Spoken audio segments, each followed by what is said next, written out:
Epstein files में नरेंद्र मोदी, हरदीप सिंह पुरी और अनिल अंबानी का नाम सामने आया है।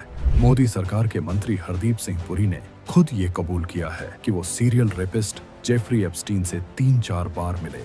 ऐसे में देश पूछ रहा है कि नरेंद्र मोदी और हरदीप सिंह पुरी को आखिर एक सीरियल रेपिस्ट से क्या काम था। लेकिन जनता के सवालों को उठाना तो दूर, गोदी मीडिया पूरी बेशर्मी के साथ मोदी सरकार को बचाने में जुट गई है। मीडिया में एप्स्टीन की प्रोफेशनल और पर्सनल लाइफ अलग होने का हवाला दिया जा रहा है। कुछ लोग नाम तो सुना होगा, ये छोटी छोटी बच्चियों का बलात्कार करता था, यौन शोषण, उनसे वैश्यवृत्ति कराता था, अपने एक एग्जॉटिक आइलैंड में लोगों को, बड़ी बड़ी हस्तियों को बुलाता था, रंग रलियां मनाता था। उसकी पूरी तफसील, उसका कच्चा चिट्ठा धीरे धीरे खुल रहा है। अमेरिकी सरकार, वहां का डिपार्टमेंट ऑफ जस्टिस, वो पन्ने दर पन्ने इसकी काली करतूतों का काला चिट्ठा खोल रहा है और तार भारत तक जुड़ते दिखाई दे रहे हैं। हमारे केंद्रीय मंत्री हरदीप सिंह पुरी का नाम आ रहा है और हरदीप पुरी खुद मान रहे हैं कि हां 3-4 बार मुलाकात की मैंने, बट इन प्रोफेशनल कैपेसिटी, पेशेवर तौर पर उनसे मैंने मुलाकात की, 3-4 बार मुलाकात की है और ज्यादा नहीं। अब विपक्ष हमलावर है, इस्तीफे की मांग कर रहा है कि ऐसे अपराधी के साथ किस तरह का रिश्ता था, यह रिश्ता क्या कहलाता है। हरदीप पुरी कह रहे हैं, मैं तो देखिए जी एक डिप्लोमेट था, राजनयिक था, 9 साल में न्यूयॉर्क में था, प्रोफेशनल कैपेसिटी में मिल लिया जी, तिल का ताड़ बनाया जा रहा है। इंटरव्यू भी दिए कुछ पत्रकारों को, वो इतने गदगद हो गए कि पत्रकार ये समझा रहे हैं, न्यूज एंकर्स, कि देखिए वो पीडोफाइल, शब्द है पीडोफाइल, बच्चियों का बलात्कारी, यौन शोषण करने वाला, उनको वैश्यवृत्ति में धकेलने वाला, वो हो सकता है पीडोफाइल हो, लेकिन वो पावर ब्रोकर भी है, वो उसकी पर्सनल निजी जिंदगी है, लेकिन उसके सरकार में बहुत अच्छे संबंध थे, पावर ब्रोकर था, तो भाई कोई उससे रिश्ता रख रहा है, इसमें क्या गड़बड़ी हो गई, क्या हर्जा। कमाल की पत्रकारिता यहां पर सिखाई जा रही है और खामोश है लोग, पूरी तफसील भी नहीं बता रहे कि 9 साल आप थे न्यूयॉर्क में, 2017 में आप केंद्र सरकार में मंत्री बने, पर 2008 में ही सजा हो चुकी थी 2 नाबालिग लड़कियों को, पहले उनका बलात्कार करना और उनको वैश्यवृत्ति में धकेलने के चलते 13 महीने जेल में काट कर आ चुका था एप्स्टीन, प्रोक्लेम्ड सेक्स ऑफेंडर, व्यभिचारी। अमेरिकी सरकार ने उसे डिक्लेयर कर दिया था 2008 में और आप संबंध बना रहे थे 2014-15 में। और किस हैसियत से? आप तब तो विदेश सेवा में थे नहीं, आप सेवानिवृत्त हो चुके थे और बीजेपी को ज्वाइन कर लिया था, दामन थाम लिया था। तो ये दाल में कुछ काला है, पूरी दाल ही काली है। दोस्तों नमस्कार, नेक्सन न्यूज़ के खास बुलेटिन में आपका स्वागत है। दोस्तों आज के वीडियो में हम देश दुनिया में एक चर्चित खबर के बारे में चर्चा करने जा रहे हैं और उस खबर का नाम है जेफरी एप्स्टीन फाइल्स। इस खबर के वजह से पूरे देश की राजनीति में जो भूचाल सा आया है, उसको लेकर भारत भी अछूता नहीं रह गया है। ये एक बाल यौन अपराधी और तस्करी करने वाले व्यक्ति के बारे में ये खबर है, जिसको कि यूएस में 36 लड़कियों के साथ में, 36 नाबालिग बच्चियों के साथ में अनैतिक काम, भ्रष्टाचार और वैश्यावृत्ति कराने का आरोप सिद्ध हुए हैं और इस समय वो यूएस की जेल में बंद है। ऐसे में सवाल ये उठता है कि भारत सरकार की एक कैबिनेट मिनिस्टर एप्स्टीन से क्यों संपर्क रखते हैं, ईमेल के जरिए उनसे बात करते हैं और सबसे बड़ी बात यह है कि वो उसके साथ कॉफ़ी पीने उसके आवास तक जाते हैं। जब इस बात का खुलासा यूएस सरकार के जस्टिस डिपार्टमेंट ऑफ जस्टिस ने उसकी 3 लाख फाइलों का खुलासा किया और धीरे धीरे ये खुलासे होते जा रहे हैं कि इस अपराधी, घिनौने अपराधी के साथ में उठने बैठने वाले लोग देश दुनिया के प्रभावशाली राजनयिक, सेलिब्रिटीज़ और बिजनेसमैन उसके साथ में उनके आइलैंड पे जाते थे। इस बात को लेकर न केवल देश दुनिया में बल्कि भारत की राजनीति में उथल पुथल मच गया है। कैबिनेट मिनिस्टर हरदीप सिंह पुरी पर अब इस्तीफा देने की मांग का दबाव बनाया जा रहा है। खास तौर से कांग्रेस इस मामले में काफ़ी हमलावर दिख रही है केंद्र सरकार और प्रधानमंत्री मोदी से सीधे सवाल कर रही है कि आखिर इतने सब कुछ खुलासे के बावजूद हरदीप सिंह पुरी को कैबिनेट मिनिस्टर का दर्जा क्यों मिला हुआ है, उसको बर्खास्त क्यों नहीं किया गया। दूसरी तरफ यह भी मांग की जा रही है कि हरदीप सिंह पुरी को नैतिक रूप से अपने पद से इस्तीफा दे देना चाहिए। लेकिन लोकसभा में और राज्यसभा में इस मुद्दे को लेकर काफ़ी हंगामा मचाया गया विपक्ष की तरफ से। उसके बावजूद ना तो पीएमओ की तरफ से कोई ऐसा मैसेज आता है और ना कोई भारतीय जनता पार्टी इस बारे में प्रेस कॉन्फ्रेंस करके अपना पक्ष रखती। लेकिन वहीं दूसरी तरफ हरदीप सिंह पुरी ने एक प्रेस कॉन्फ्रेंस की और लोगों को आधी अधूरी जानकारी के साथ उन्होंने ये कहा कि उनके और जेफरी एप्स्टीन के बीच में मुलाकात हुई, ईमेल पे बात हुई। लेकिन उन्होंने इस बात से इनकार कर दिया कि उन्होंने जेफरी एप्स्टीन के साथ में बैठकर किसी होटल या उनके आवास पर कई बार कॉफ़ी पे बातचीत हुई। इस बात को लेकर कांग्रेस इतनी हमलावर है कि वो कह रही है कि भारत सरकार इस मामले में जो हीला हवाली दिखा रही है उससे साफ जाहिर हो रहा है कि हरदीप सिंह पुरी को किसकी शय पर, किसके कहने पर एप्स्टीन के पास मिलने की, मीटिंग करने की क्या जरूरत थी। इस बारे में सरकार जवाब दे। अब 2017 में, ये मेरे सामने, आपके सामने मैं एक कागज दिखा रहा हूं। 2017 में हरदीप पुरी जी थे president and chairman of the governing council of the research and information system for developing countries, RIS। ये दिल्ली बेस्ड एक थिंक टैंक है जिसकी फंडिंग भारत सरकार करती है। तो ये भारत सरकार के नुमाइंदे 2017 में एप्स्टीन को क्यों मेल भेज रहे थे, जरा ये बताइए मुझे।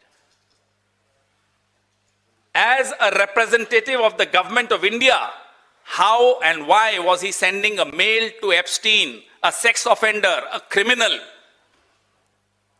And before that, between 2014 and 16, by what authority, under whose instructions, under what authority was he interacting with Epstein? He was a nobody. Mr. Hardip Puri was a retired diplomat, full stop. We had 3 ambassadors between 2014 and 16 to the US.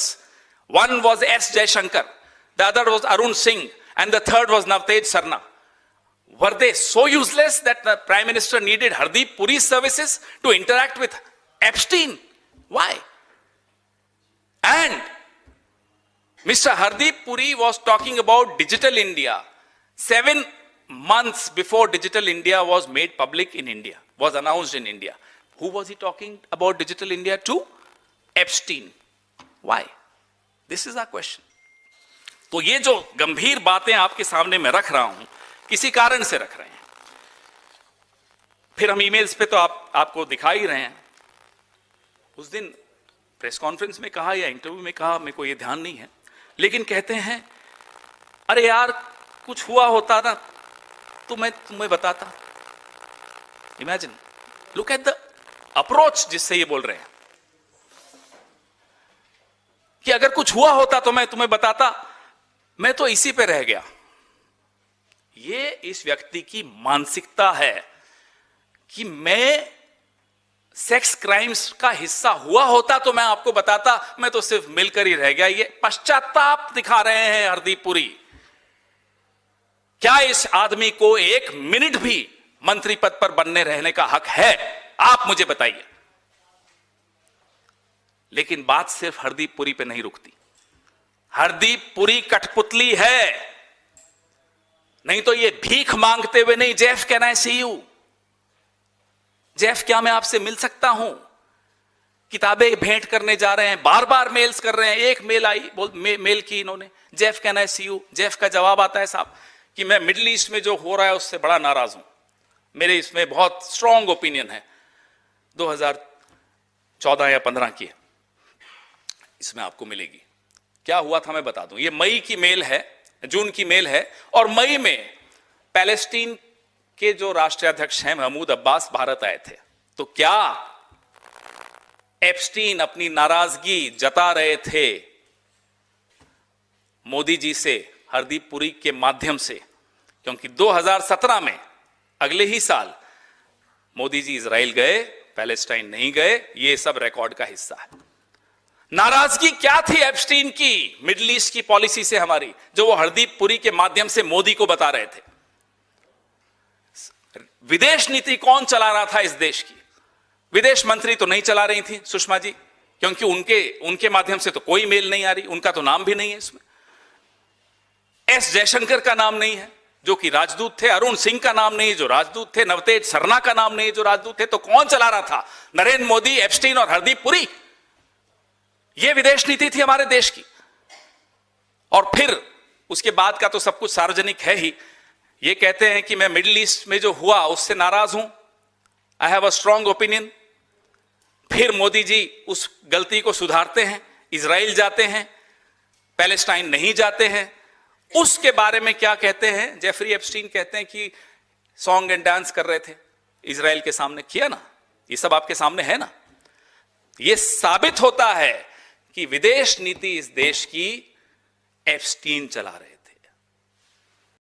Congress इस बात पर सवाल उठा रही कि आखिर हरदीप सिंह पुरी को cabinet minister में बनाने में ऐसी कौन सी काबिलियत दिखी जिसकी वजह से प्रधानमंत्री मोदी ने उनको अपने मंत्रिमंडल में पेट्रोलियम मिनिस्टर के रूप में नियुक्त किया, जबकि वो स्किल इंडिया के प्रोग्राम से जुड़े हुए थे और रिटायर थे। उसके बावजूद जब 2017 में कैबिनेट विस्तार होता है तो हरदीप सिंह पुरी को पेट्रोलियम मिनिस्टर के साथ एक विभाग और दे दिया जाता है।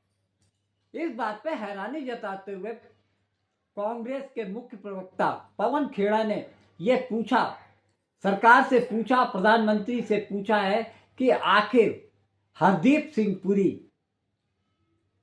को इतनी अहमियत क्यों दी गई? ऐसा उन्होंने कौन सा काम कर दिया कि सरकार में उनको बहुत सारी योग्यता नजर आने लगी? वो कहते हैं कि हरदीप सिंह पुरी 2008 के बाद रिटायर हो चुके थे और विदेश में रह रहे थे, लेकिन जब स्किल इंडिया और मेक इन इंडिया जैसे प्रोग्राम की बात हो रही थी, उसी दौरान 2015 और 16 के बीच में हरदीप पुरी जेफरी एप्स्टीन से मुलाकात करते हैं। ऐसी कौन सी वजह थी? इस बात पर हरदीप सिंह पुरी का कहना है कि वो मेक इन इंडिया के बारे में जेफरी एप्स्टीन के साथ में मुलाकात कर उनको अपनी योजनाएं बताते। दिलचस्प बात यह है कि मेक इन इंडिया योजना 2015 में सरकार लाती है और उससे पहले हरदीप सिंह पुरी जेफरी एप्स्टीन से मिलने गए, यानी कि सरकार से पहले हरदीप पुरी को ये जानकारी थी कि मेक इन इंडिया योजना आ रही है और उसकी सलाह मशवरा के लिए एप्स्टीन से मुलाकात हरदीप सिंह पुरी ने की। दिलचस्प बात यह है, जो चीज सरकार को नहीं मालूम, मंत्री को नहीं मालूम और प्रधानमंत्री को नहीं मालूम, उसकी सलाह मशवरा के लिए हरदीप सिंह पुरी एक बाल यौन शोषण और तस्करी और वेश्यावृत्ति कराने के जुर्म में सजा काट रहे एप्स्टीन के साथ आखिर हरदीप सिंह पुरी को क्यों मिलना पड़ा, किसकी शय पे मिलना पड़ा, और उसके बाद हरदीप सिंह पुरी इतने अहम हो जाते हैं कि उनको सरकार में एक केंद्रीय मंत्रिमंडल के रूप में स्वतंत्र प्रभार दे दिया जाता है। ये कहते हैं कि आतंकवाद से लड़ते हैं, ये कहते हैं कि ये टेररिज्म से लड़ते हैं और ये एक कोर्ट से डरते हैं। ये बिल्कुल, मतलब इसमें क्या चीज है जिससे ये इतना घबरा रहे हैं कि मैं ये नहीं बोल पा रहा हूँ सदन के अंदर? इसमें क्या चीज है? ये झूठ है कि बोलने का परमिशन नहीं, ये झूठ है।